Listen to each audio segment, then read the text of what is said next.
Okay, today we come to a new section of the book of Genesis. Not the last chapter, but the last section of the book of Genesis.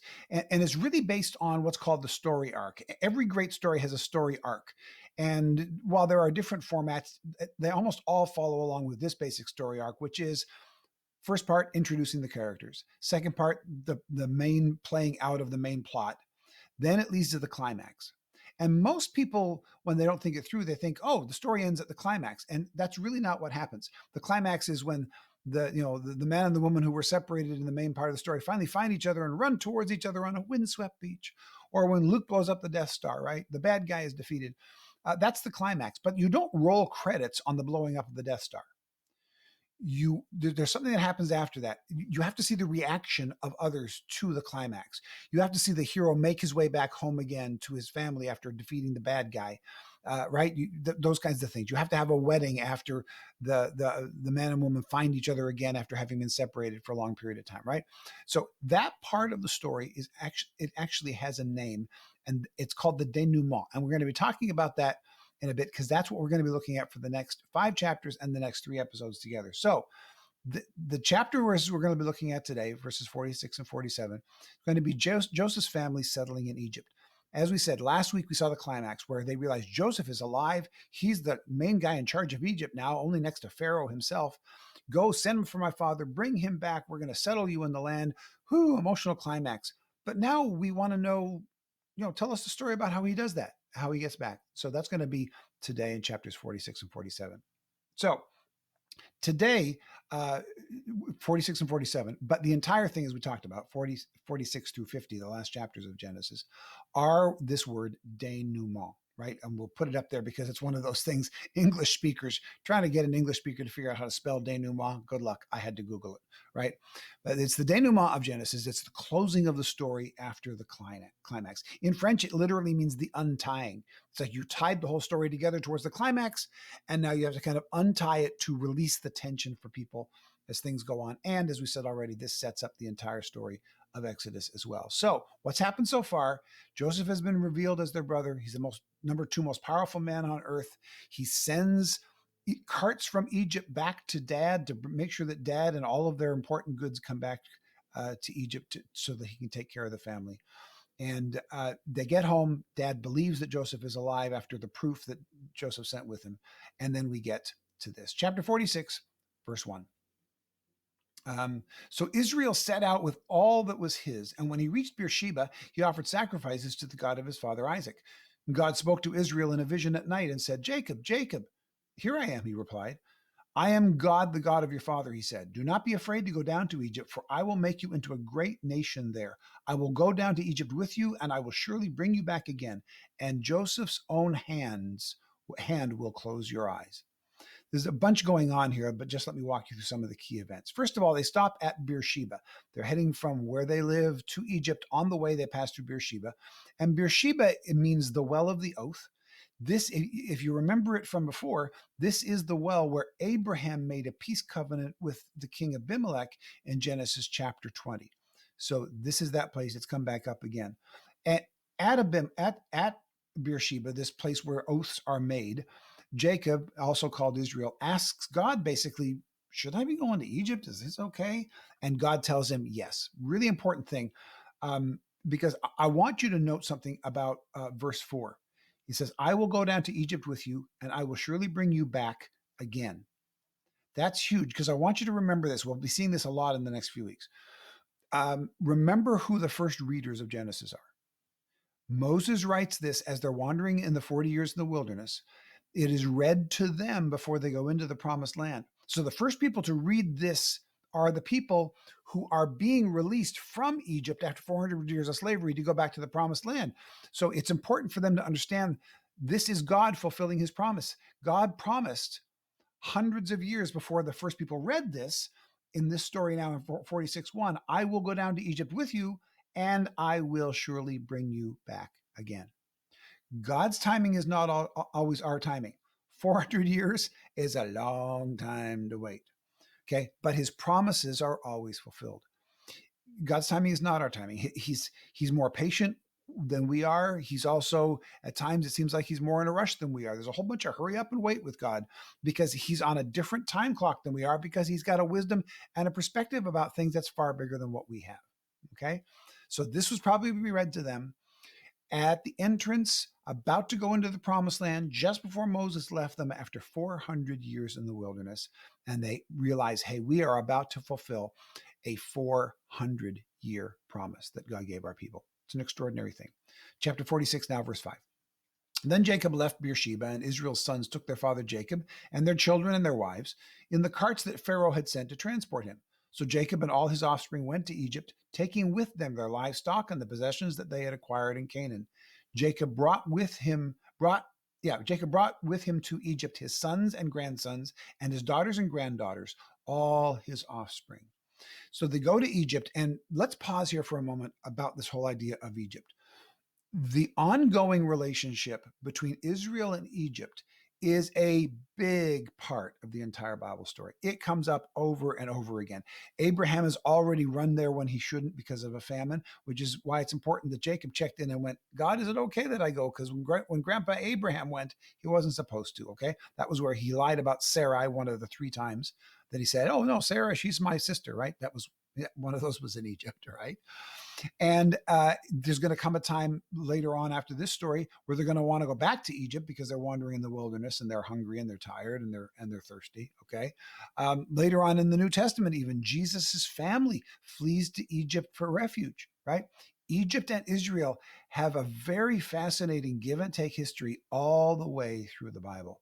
And this is, of course, the beginning of the main story about God's people and Egypt. So far, so good. God says, yes, I want you to go, even though we know now that it's going to turn bad pretty quickly.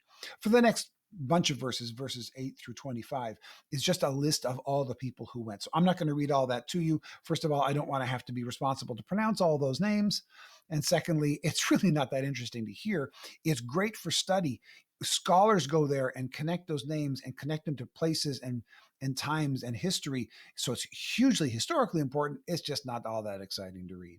So let's jump ahead to chapter 46, verse 26. All those who went to Egypt with Jacob, those who were his direct descendants, not counting his sons' wives, numbered 66 persons. And they've just listed the 66 persons. With the 2 sons who had been born to Joseph in Egypt, the members of Jacob's family which went to Egypt were 70 in all. Okay. Now, the genealogy matters here and the counting matters here. It's one of the ways that we know that we're talking about actual history and not just legend. The fact that it's actual places on the map and that it's actual people listed by their genealogy is part of what's telling us, hey, this actually happened. But here's an interesting thing. In Acts chapter 7, verse 14, as Stephen, just before he's martyred, tells the story of God's people, he actually says that there were 75 people who went from the family to Egypt. And here we just saw 70 in all. So why does the Old Testament say it was 70 in total who went to Egypt, but Acts 7:14 says it was 75? Some of this we're not sure about. Some of this is because at different times and in different cultures, they tend to count in different ways. But there has to be a valid reason for it, because Stephen in Acts 7, as he's telling the story, he is a biblical scholar. He tells the entire story out of memory. He's been told it hundreds of times as a child, and you're not going to get the number wrong, right? But he gives a different number. The best we can understand is that there were an additional 5 people that they count, that by the time the New Testament rolls around, the Jews had done their research, they'd checked records and so on, and they had discovered that there were another 5 people that you can accurately say there were 70 people who went. You can also accurately say there were 75 people who went. And here's why. The additional 5 people in Acts could be these people. Manasseh, the son of Joseph, who was already in Egypt. Because remember, it says 66 actually went to Egypt, and there were 70 in the family total, okay? But that list does not include Manasseh. That list does not include Ephraim, who were already in Egypt, and they're a part of the family. That list does not include Jochebed, the daughter of Levi, who was born in Egypt and who was in utero on the trip. So do you count the baby in the womb? In one list they do, in one list they don't, okay? Who probably died as they were traveling to Canaan, and Onan, who probably died as they were traveling to Canaan. in researching, the history and the archaeology and everything else that we have on that, that's the best take on what was probably happening here. Again, it's not a mistake in Acts. They knew the numbers. They had the Old Testament. You're not going to say 75 when the Old Testament says 70 unless there's a reason that you've done research and discovered, hey, we're going to count these 5 people, even though it's okay to say were they with it? Were they with the group? Well, they didn't quite make it, or 1 was in the womb, 2 were in Egypt already, right? So different ways of counting, basically. So there's no contradiction here necessarily, and this is the best case understanding that we've got. I can't say for sure why the difference is there. I don't have any worries that the Bible doesn't know what they're talking about, or that Stephen wasn't clear about it. But that's one explanation of why the numbers might be different. Because so in case we go through the study and you've heard that difference before, I wanted to lay it out for you as best I could. Now let's jump ahead and let's read a long section together, starting with 46:28. Now Jacob sent Judah ahead of him to Joseph to get directions to Goshen. Right? Send somebody ahead and get directions. They didn't have GPS. When they arrived in the region of Goshen, Joseph had his chariot made ready and went to Goshen to meet his father Israel. As soon as Joseph appeared before him, he threw his arms around his father and wept for a long time. Israel said to Joseph, "Now I am ready to die, since I have seen for myself that you are still alive." Then Joseph said to his brothers and to his father's household, "I will go up and speak to Pharaoh and will say to him, 'My brothers and my father's household who were living in the land of Canaan have come to me. The men are shepherds, they tend livestock, and they have brought along their flocks and herds and everything they own.' When Pharaoh calls you in and asks, 'What is your occupation?' you should answer, 'Your servants have tended livestock from our boyhood on, just as our fathers did.' Then you will be allowed to settle in the region of Goshen, for all shepherds are detestable to the Egyptians." Wasn't that an interesting turn at the very end of that, right? You guys are shepherds. When he asks you what you do, tell him you're shepherds. We've always been shepherds. Our family before us were shepherds. In other words, this isn't going to change. This is not what we're doing for a while. This is who we are. But for reasons that aren't explained there, shepherds were detestable to the Egyptians. It's really interesting that even after this kindness being offered to them, there's still a bigotry going on of the Egyptians towards the Israelites here, right? So what's also interesting is, at the time Jesus is born, like thousands of years later in the New Testament, shepherds were detestable to the Jews at that point, which is why it's so extraordinary that the first people to hear the announcement of the birth of Jesus, the Messiah, were shepherds, right? Some of the reason for that, for the Jews anyway, was because the cleanliness rituals. And if you touched blood, including the hide of an animal that would have blood in it, you had to separate yourself from people for a cleansing period of anywhere from 7 to 40 days, depending on the circumstance. And since a shepherd was constantly around animals and constantly shearing sheep and therefore constantly getting at least a little bit of blood on them, they basically just said, if you're a shepherd, I'm staying away because I don't know the last time you touched blood. So I'm going to make sure that I stay away from you. So shepherds were despised by the Egyptians. But what's amazing is they're spoken of highly and really often throughout the Bible, right? Take a look at some of it. Abel was a shepherd, and he was the one who had the correct offering to God, not Cain. Moses was a shepherd when God meets him at the burning bush.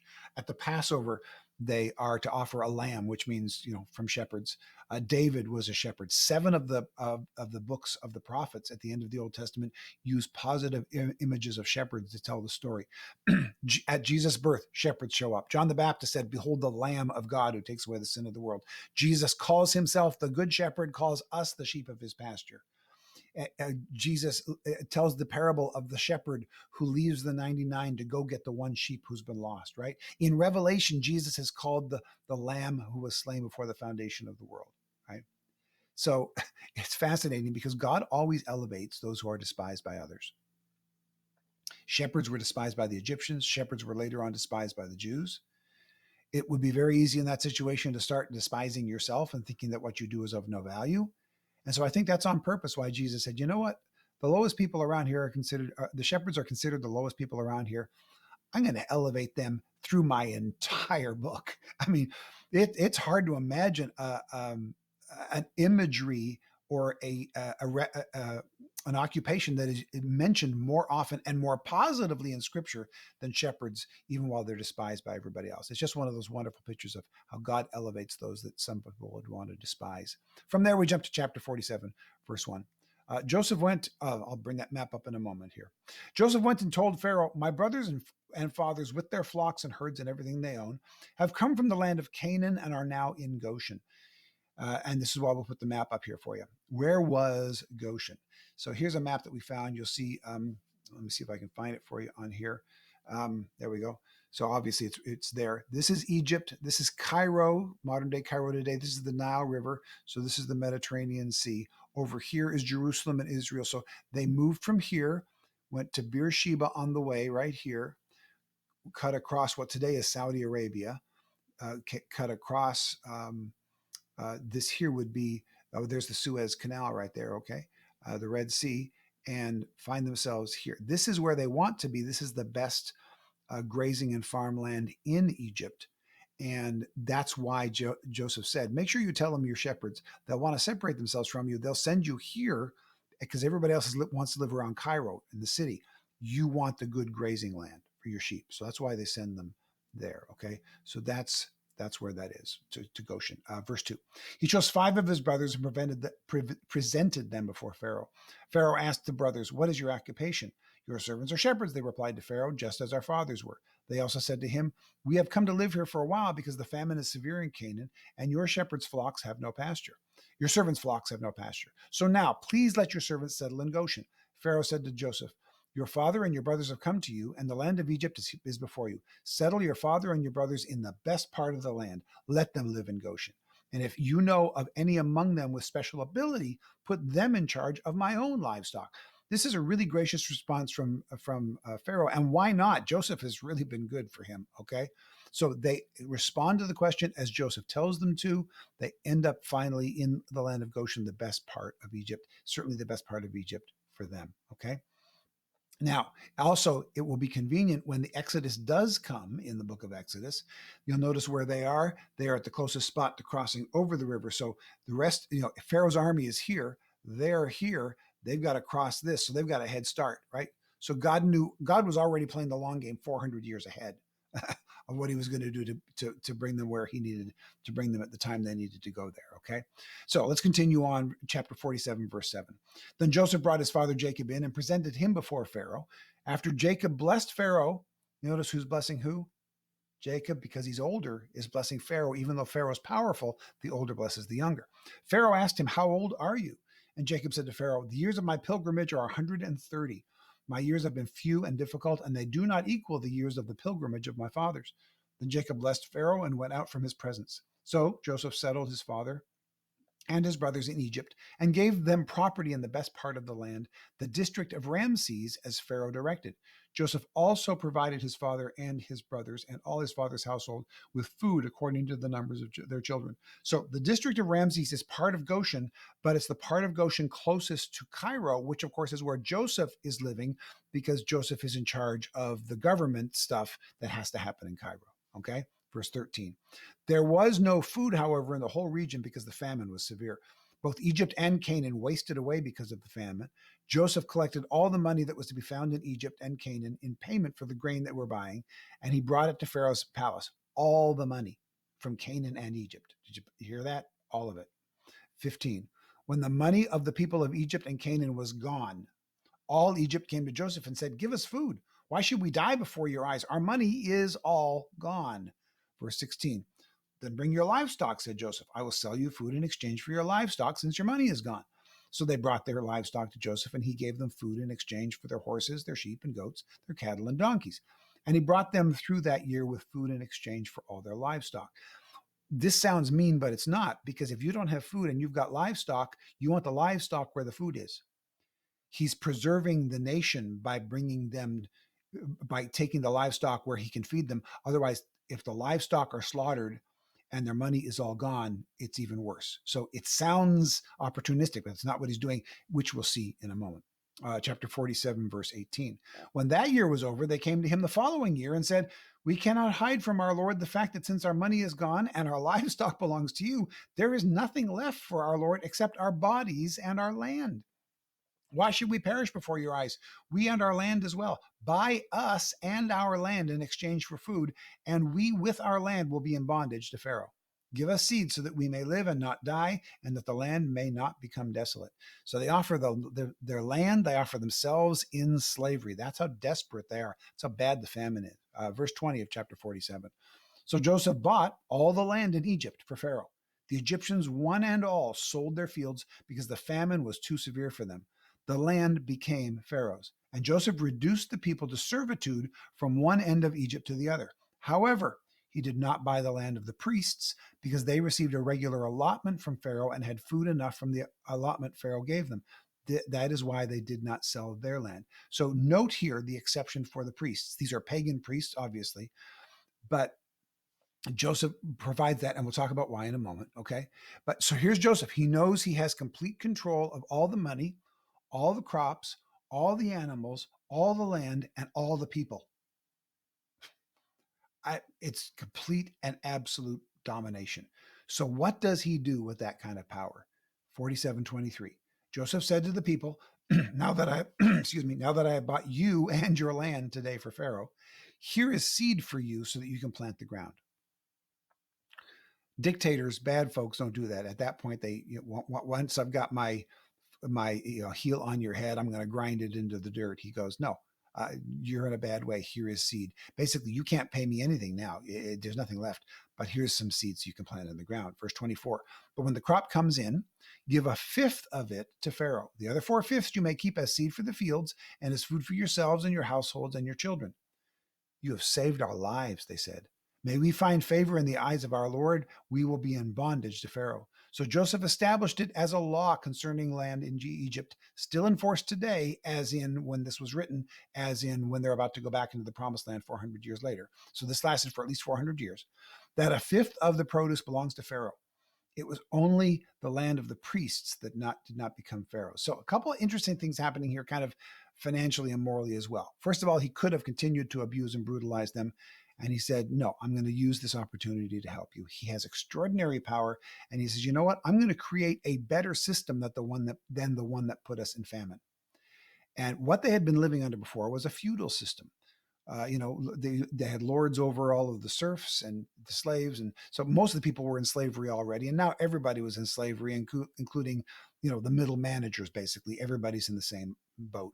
And Joseph didn't set the situation up. He simply provided an escape from this difficult situation. And then he says, I'm going to use this opportunity to set up a better system for the long term. What Joseph did was he set up a permanent system of taxation, which does not sound positive, but he did it at a very reasonable rate, 20%. Now, that's not as good a rate as God gave us at 10%, right? But 20%. Most people in most nations, in most of history, would love to have had a tax rate as low as 20%. Most people in America today would love if the total taxes they paid was 20%. When you add it up, even if you're in a lower income bracket and at a lower tax rate, most of us are paying well over 20%. When you add federal tax to state tax to sales tax to automobile tax to the housing tax to, right? Every time we turn around, there's a new tax on us, right? When you add it all up, it's typically 25 to 30. And if you're a higher income, it can be as much as 50% or more. He set up a 20% tax, which is a very reasonable tax level to set up and is way better than the previous idea, which was that most of the people work as virtual slaves for a bunch of middle manager feudal lords who then put some of it back up to Pharaoh again. Basically, everybody's in the same place. Everybody's taxed at the same rate. Everybody's got to work hard in the land. So he sets that up. He also sets up the separation of church and state, or in their case, not the church yet, but at least religion and state. This is now the second time that it's mentioned that they didn't, that the priests kept their land. Why? The different set of rules. Just like today, churches are nonprofit and non-taxable entities. Why? Because people recognize the value of worship. Even pagan worship had its value in a pagan society. They're worshiping false gods. There's nothing good about paganism in the long term because it's based on a lie, obviously.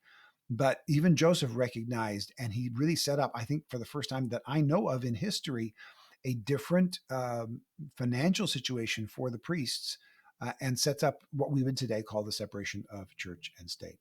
Okay, now it's going to turn bad eventually, fairly soon, in the book of Exodus, which we'll do in another study at another time.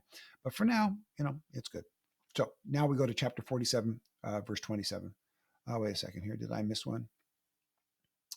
Okay, yeah. Let's just finish it up here with the final title slide up. Now, the Israelites settled in Egypt in the region of Goshen. They acquired property there, and they were fruitful and increased in number. Notice the difference between the Egyptians and the Israelites. God has brought his people in, and even during the famine time when all of Egypt was suffering, his people did not. That's why God sent Joseph ahead. Note, however, that this is an event and not a promise. This is one time when God said, I'm going to take care of you, even though everybody else is suffering. That is not a promise from this point on, because Jesus said we will have tribulation as his followers. So you can't look at one event of blessing and say, that's the promise for all believers everywhere, all time. No, they're just describing that situation. And then let's finish up the rest of this passage. 47:28. Jacob lived in Egypt 17 years, and the years of his life were 147. When the time drew near for Israel to die, he called for his son Joseph and said to him, if I have found favor in your eyes, put your hand under my thigh and promise that you will show me kindness and faithfulness. Do not bury me in Egypt, but when I rest with my fathers, carry me out of Egypt and bury me where they are buried. I will do as you say, he said. Swear to me, he said. Then Joseph swore to him, and Israel worshipped as he leaned on top of his staff. There's that whole hand under the thigh thing again, which is weird, right? We saw this already in Genesis chapter 24. When Abraham sent his servant to get a bride for Isaac, that's how he made his servant promise that he would come back with a bride for Isaac. Okay? And the promise that he makes here is, Joseph, I will not, my final resting place will not be Egypt. My final resting place for my bones will be in the promised land, right? And Joseph swears an oath to him. Again, who's going to be reading this for the first time? It's going to be the people coming out of slavery in Egypt 400 years later. And guess what they're carrying with them? Joseph's bones to be buried back in the promised land. So this is another time when Moses writes this out for them to say, this is another way that you are helping God fulfill his promise, that you are the fulfillment of God's promise here and of Joseph's promise to Jacob, his father. All right, so that's the end of the story for today. Just to give you an idea, Jacob is not dead yet. This is just the promise. We'll still see him in the next couple of chapters. We have 2 more episodes left to go in the Genesis study. And if you are following along with us live as we're doing it in February, March of 2021, I want to let you know what's coming up. If you're watching it a couple years later for some reason, hey, welcome. I'm glad you're here. This next study is probably already online and you can go there. But if you're watching us live as it comes along, our next online Bible study is going to begin on March 25th. It's going to be 10 weeks long, and it's going to be on how to read the Bible. So instead of just simply walking through a Bible story with you and showing you what happens there, which we'll get back to, I also want to put the tools in your hand so that you, when you read the Bible for yourself, will know how to study it. Okay. So we're going to do 10 weeks on how to read the Bible from March 25th to March 27th of 2021, which we're in right now. And again, if you're watching this later, that's probably already sitting on our YouTube channel, and you can watch it at any time you want to. That's going to be coming up in a couple weeks, starting on March 25th. But next week, we're going to be coming back, continuing out the story and seeing how the final days of Jacob's life plays out next week, and seeing how God's promise continues to his people, even while they're in Egypt. All right, we'll see you then.